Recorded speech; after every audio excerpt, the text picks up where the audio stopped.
सकारात्मक सोच का जादू। एक ऋषि के 2 शिष्य थे, जिनमें से एक शिष्य सकारात्मक सोच वाला था।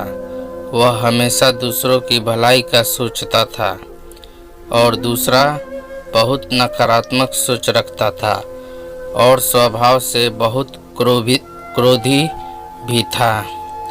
एक दिन महात्मा जी अपने दोनों शिष्यों की परीक्षा लेने के लिए उनको जंगल में ले गए।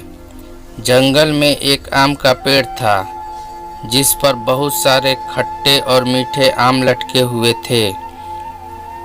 ऋषि ने पेड़ की ओर देखा और शिष्यों से कहा कि इस पेड़ को ध्यान से देखो।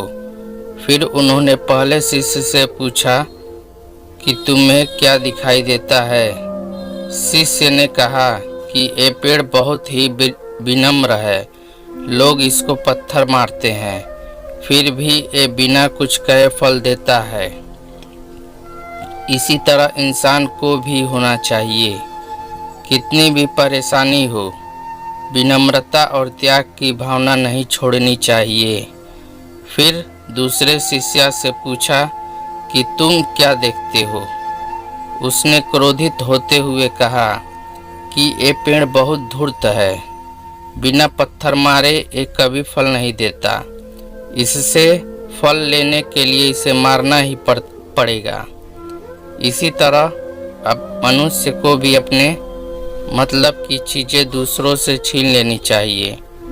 गुरुजी हंसते हुए पहले शिष्य की बड़ाई की और दूसरे शिष्य से भी उससे सीख लेने के लिए कहा। सकारात्मक सोच हमारे जीवन पर बहुत गहरा असर डालती है।